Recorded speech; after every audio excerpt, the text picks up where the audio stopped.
কি হবে? এখন বলতে পারেন হুজুর আমরা তো গুনাহ করি নাই। আসলে গুনার দিকে যদি একটু লক্ষ্য করেন আপনি বুঝতে পারবেন দোকানপাটে যখন বসে এক ভাই আরেক ভাইয়ের গীবত করে কিনা, জোরমান করে কিনা। এই গীবতটা জায়েজ না জায়েজ? হালাল না হারাম? গীবত করা হারাম। আবার এমন দেখা যায় যদি নিম্ন শ্রেণীর কেউ হয় তাকে অপমান করানো হয়, অপদস্থ করা হয়।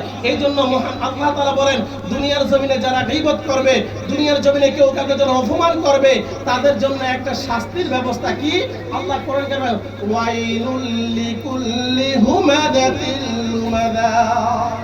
ওয়াইলুন জাহান্নামের একটা জায়গার নাম। কিসের নাম? জাহান্নামের একটা। এটা তো পুরোটা মাহফিলের প্যান্ডেল, ঠিক না? এই যে হুজুররা বসার জন্য আলাদা একটা আয়োজন করেছে, হুজুররা এখানে বসবে, এটা হচ্ছে একটু আলাদা বোঝা যায় না? বলছে জাহান্নামটা তো পুরোটাই জাহান্নাম, একটা জায়গা থাকবে নাম হলো ওয়াইলুন। নাম কি? ওয়াইলুন। এই ওয়াইলুন নামক জায়গাতে ওই ব্যক্তির শাস্তি হবে যেই ব্যক্তি দুনিয়ার জমিনে এক ভাই আরেক ভাইয়ের গীবত করলো, এক ভাই আরেক ভাইয়ের সাথে চুগলি করলো, এক ভাই আরেক ভাইয়ের ক্ষতি করলো, আরেক ভাই একজনকে সামনে অপমান করলো, অপদস্থ করলো। আল্লাহ বলেন এই দুই শ্রেণীর জন্য জাহান্নামের যে জায়গা রয়েছে তার নাম হলো ওয়াইলুন। নাম কি? ওয়াইলুন। তাহলে আমরা এই ওয়াইলুন জাহান্নামের ওই জায়গা থেকে যদি বাঁচতে চাই আমরা গীবত থেকে বাঁচতে হবে। কি করতে হবে?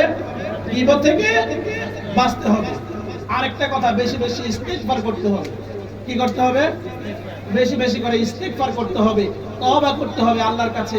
আল্লাহ তাআলা বলেন ইয়া আইয়ুহাল্লাযীনা আমানু তুবু ইলাল্লাহি তাওবাতুন নাসুহা।